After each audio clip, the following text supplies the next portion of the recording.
Após queda de regime, ditador sírio Bashar al-Assad foge para a Rússia. E você vai ver ainda. Mega operação na Maré contra roubo de cargas e de veículos fecha a linha amarela e Avenida Brasil, duas principais vias do Rio de Janeiro. E ainda, comemoração dos 77 anos do missionário R.R. Soares. Veja como foi o culto de homenagem e gratidão a Deus. Essas e outras notícias você confere a partir de agora. Olá, bom dia para você, 11 horas e 34 minutos. Seja muito bem-vindo ao Redação Hit, edição manhã. Hoje é segunda-feira, dia 9 de dezembro. Nós chegamos agora ao vivo neste início de semana com as principais notícias do Brasil e do mundo. E olha, a gente abre esta edição com a notícia sobre a queda do regime ditatorial de Bashar al-Assad, que desde 2011 enfrentava uma insurgência. Assad fugiu do país em uma ofensiva relâmpago do HTS, também conhecido como Al-Qaeda na Síria, considerada terrorista pelos Estados Unidos. O Ocidente comemora a queda do ditador sírio, mas vê riscos. Depois de 13 anos de guerra civil, que deixou mais de 500 mil mortos, forças rebeldes entraram na capital da Síria e reivindicaram o controle do país no domingo.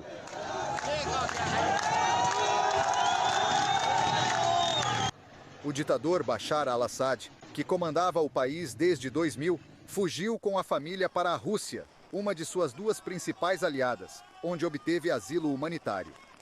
Ao longo do dia, milhares de pessoas saíram às ruas de Damasco para celebrar.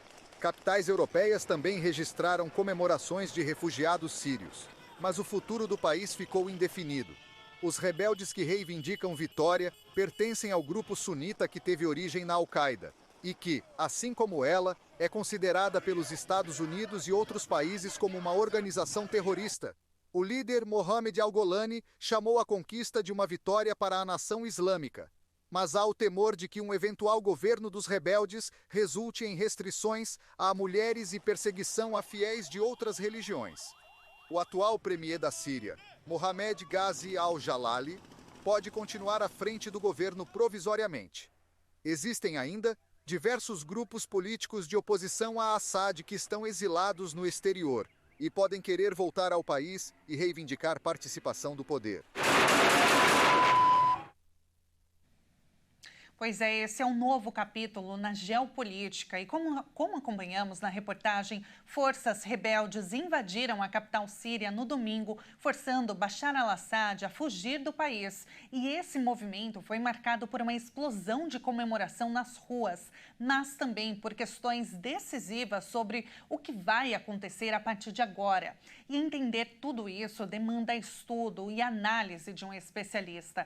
E é por isso que a gente vai falar agora com o professor Ricardo Rios, mestre em Relações Internacionais. Bom dia, professor. Seja muito bem-vindo. Bom dia, Tabata. E um bom dia a você que nos assiste.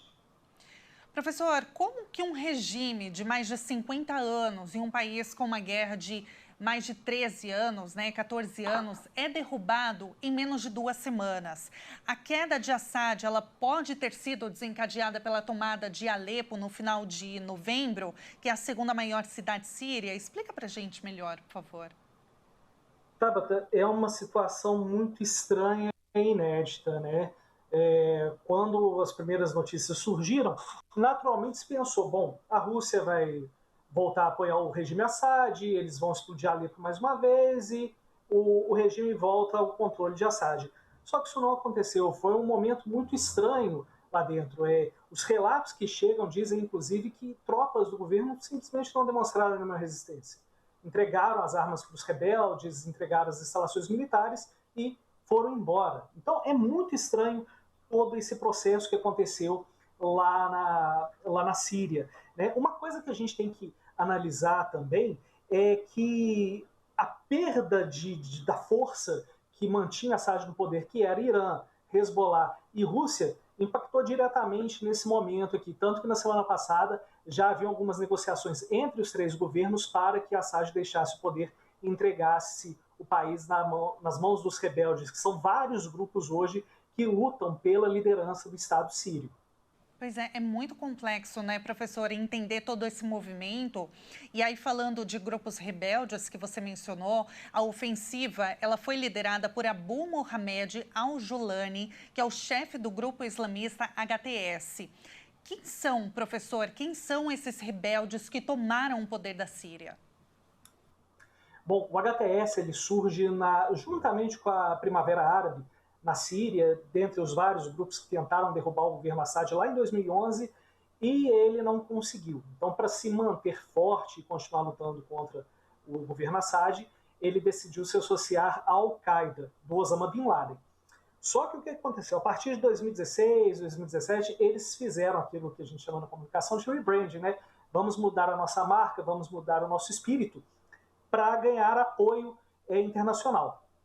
Então, eles decidiram sair da Al-Qaeda, mas ainda são um grupo extremista, um grupo islâmico extremista, com uma visão muito religiosa. Então, até o momento, a gente não sabe como será a posição do HTS, da sua liderança, em frente ao governo. Uma coisa é certa, provavelmente o HTS ainda vai ter que brigar com outros grupos que existem na Síria pela liderança do país. Então, o que vem nos próximos dias é mais guerra civil lá no país. Essa disputa pelo poder, né, professor? Agora, com a queda do Assad, a Síria, ela está efetivamente livre? Né? É claro que, como você mencionou, nos próximos dias a gente vai acompanhar, né, toda a repercussão da queda do Assad, essa disputa entre os grupos rebeldes, mas em questão do regime ditatorial de 50 anos de Assad, a Síria, ela está livre? Não, definitivamente não. Porque, como o próprio primeiro-ministro disse e o próprio Assad pediu, vamos fazer uma transição pacífica de poder. Porém, a partir do momento que entra um grupo considerado terrorista, que é o caso do HTS, que tem ligações tácitas com a Al-Qaeda, provavelmente você vai ter uma ditadura aí, se não for do HTS, de outro grupo que consiga se impor dentro do território sírio. E, claro, a partir de agora, existem vários movimentos de interesse na Síria. Você tem o Irã, você tem Israel, você tem a Turquia, você tem o próprio Estados Unidos, que domina parte do oeste da Síria. Então você tem vários países que vão querer aí um pedaço de dominância no território sírio. Agora, por quase uma década, professor, foi o poder de fogo russo, né, que manteve Bashar al-Assad no poder. O que vai acontecer agora com as bases russas? A Rússia pode sair da Síria, assim como os Estados Unidos saíram do Afeganistão? Olha, excelente pergunta, Tabata. Ainda é um pouco precipitado falar do que vai acontecer com as bases russas lá na Síria, porque, do ponto de vista geopolítico, a Síria é um ponto muito bom, ele é estratégico, ele está no meio do Oriente Médio, faz ligação com vários países de interesse da Rússia, então a gente não sabe o que vai acontecer, né? Os noticiários da Rússia já mostram que é possível que haja essa saída, porque o foco russo agora é na Ucrânia, né? Mas, quando você tem um vácuo de poder, outros assumem, né? E quem vai assumir? Provavelmente Israel e a Turquia. A Turquia, inclusive, ela financiou todos os grupos que quiseram derrubar o Assad, inclusive o HTS foi financiado pela Turquia, e a Turquia tem um objetivo na Síria, que é aniquilar a população curda, né? Os curdos são uma população étnica, né, da região. A Turquia considera os turcos como terroristas, e se a Turquia dominar o território, aquilo que a Turquia não conseguiu fazer no genocídio armênio em 1914, com certeza vai fazer agora. Vai ser um massacre da população curda que está na Síria, que está no Iraque e até parte do Irã também. Então, há possibilidade, há riscos de todo esse problema que a gente está vendo na Síria, essa escalada de tensão subir ainda mais, aumentar ainda mais, então invadir outros territórios, professor? Com certeza, se a Turquia vir condições para aniquilar a existência dos curdos na região, ela vai fazer o possível e o impossível para terminar esse processo que já começou aí por volta de 2013, 2014. Agora, última pergunta, professor. Como que fica o prestígio, aliás, de Vladimir Putin? Bom, o Putin se mostra como um parceiro que não é confiável. Veja só que ele conseguiu abandonar o Assad em 2 semanas, mesmo recebendo Assad em Moscou, né? O Assad está refugiado em Moscou, mas ele é um parceiro que não é confiável, porque no momento que você precisa, o backup de segurança russo não é entregue, então como que você vai confiar em Vladimir Putin, né? O Putin ainda tem muita força em algumas regiões da África, né? Houve um vácuo de poder aí durante a pandemia que o Putin conseguiu se colocar como um parceiro confiável, mas a grande pergunta é até que ponto o Putin realmente é confiável para cuidar da segurança do seu país. O que a gente viu na Síria é que ele não é confiável para isso. Perfeito, professor. Olha, muito obrigada pela entrevista, pela sua análise. Foi um prazer aqui te ouvir e entender melhor tudo isso, né, que está acontecendo na Síria, porque, como eu mencionei, é muito complexo, mas com a sua análise, com o seu olhar, fica muito mais fácil de entender. Obrigada, professor, e até uma próxima. Disponha, Tabata, e apenas para completar rapidamente, e é um aviso muito importante para o público que nos assiste. O fato de termos um grupo hoje no poder não significa que as disputas entre grupos vão acabar. Elas vão continuar e nas próximas semanas a gente vai ver como isso vai continuar. Então, bom dia para você e a todos que nos assistem. Um ótimo dia, professor. Muito obrigada. E olha, veja a seguir o culto de louvor e adoração a Deus pelo aniversário dos 77 anos do missionário R.R. Soares e as homenagens a uma vida inteira dedicada a propagar a mensagem da salvação. E agora imagens ao vivo de Itaboraí, Rio de Janeiro, 33 graus. Nós voltamos já já.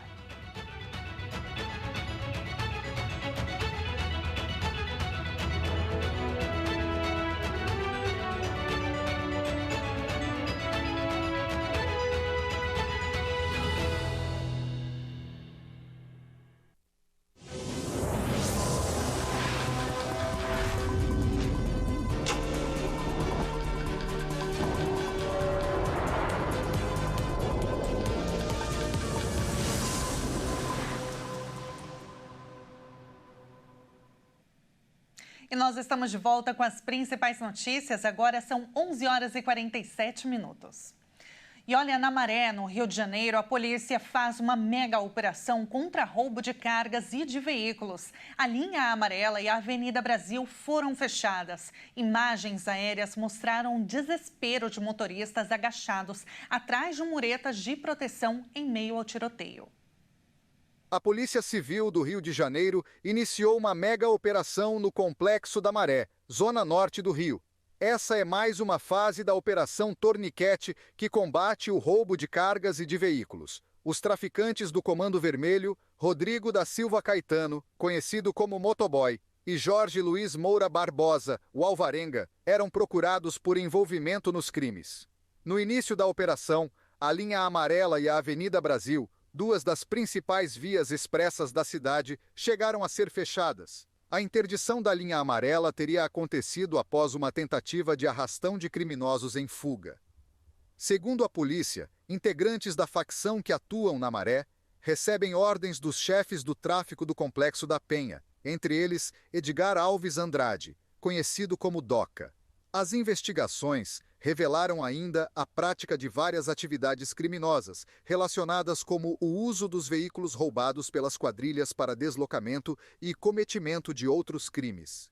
Desde setembro, já são mais de 250 presos, além de veículos e cargas recuperados. E agora a gente muda de assunto porque o culto de louvor e adoração a Deus, realizado neste sábado na sede da Igreja Internacional da Graça de Deus em São Paulo, foi muito especial. O missionário R.R. Soares completou mais um ano de vida, sempre dedicado a levar a palavra de Deus para o mundo inteiro. E claro, não faltaram homenagens. Vamos ver. Imprevisto, nobre, me encontrará. O culto de gratidão deste sábado foi de louvor a Deus pelo aniversário de 77 anos do missionário R.R. Soares. Uma vida toda dedicada a levar a mensagem da salvação aos 4 cantos da terra. A homenagem de comemoração dessa importante data começou com a Turminha da Graça, dando as boas-vindas a todos os convidados da festa.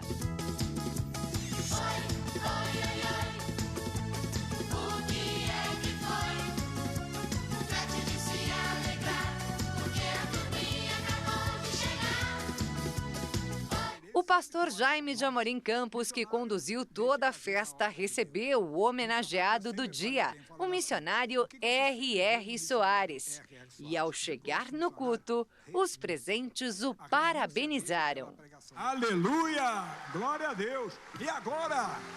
Agora nós vamos receber quem? Sabe quem vai chegar? Quando vai chegar agora? O nosso missionário R.R. Soares. Agora, o importante é o que nós estamos fazendo para Deus, irmãos, que é grande. Nós estamos nos oferecendo, servindo a Ele de uma maneira que não usufruímos de nada. Às vezes somos até caluniados, xingados, inventam coisas que, se você for falar, é o que eles querem mesmo. Você fica quieto e deixa, como diz os cachorros, os cães ladram, a caravana passa, né? Deixa passar, porque a gente não vai mudar esse mundo, mas estão mudando vidas. Vim agora da África, onde Deus nos usou bastante, muitas operações, o programa está atingindo o pessoal em vários países do mundo, onde não se pode falar de Jesus, e só temos que dizer muito obrigado. Em seguida, o missionário R.R. Soares assistiu a um vídeo de homenagem que relembra momentos de fé, de oração e de cura de várias partes do Brasil e do mundo. Olha isso, irmãos, olha isso! Vamos lá, a música bonita agora.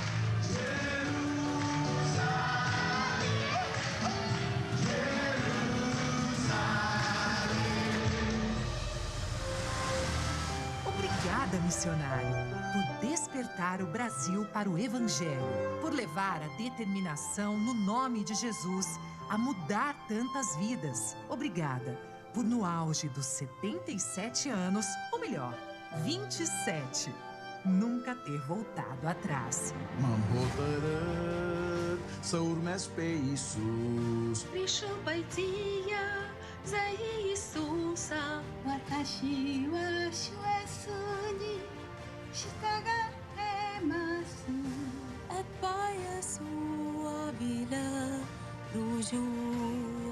यीशु के पीछे मैं चलने लगा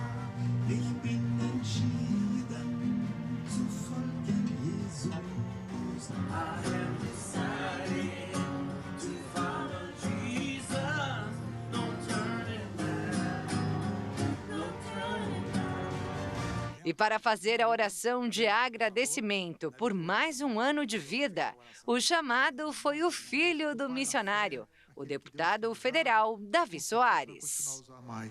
Jesus, nós apresentamos a vida do meu pai e do nosso pai, porque aqui, meu pai, nós temos aqui, meu pai, alguém que tem sido doado pelo Senhor para fazer diferença nessa nação. E tem se doado assim, meu pai, pedindo, use, meu pai, para inspirar mais pessoas a chegar diante dos seus pés. Use, meu Pai, para curar essa nação. Use, meu Pai, para usar homens e mulheres de Deus dos mais longes recantos desse mundo, meu Pai, que vão entregar a sua vida e também, meu Pai, não vão voltar atrás. Nós pedimos saúde, vida longa, prosperidade, paz, e que a presença do Senhor nunca afaste da vida dele. É a nossa oração. Obrigado pelos 77, que venham muito mais em nome de Jesus. Amém. Glória a Deus. E o momento de dar glória a Deus e de gratidão a Jesus continuou com a participação de todos os convidados ao acender uma luz, que é Jesus, e a todos pode salvar.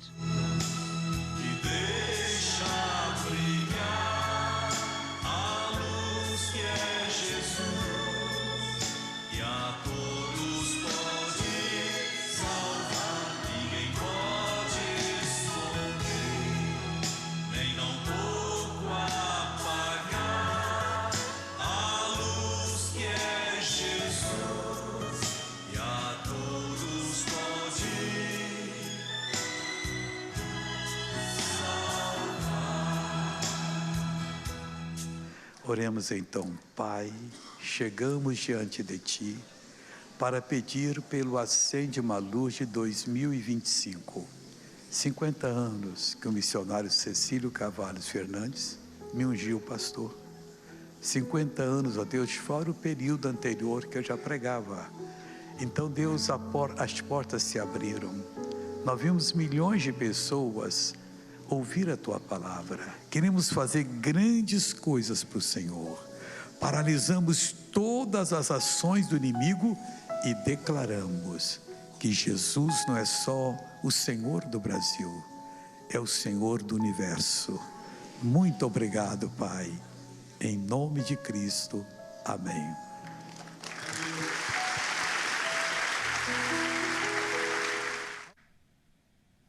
Emocionante, né? E merecida a homenagem. O Redação Hit fica por aqui. Muito obrigada pela sua companhia e uma excelente semana para você. Até mais.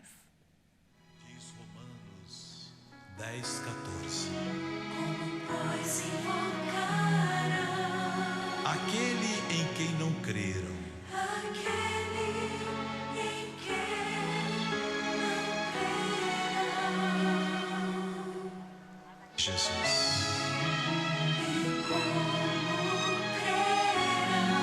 E como crerão naquele de quem não ouviram?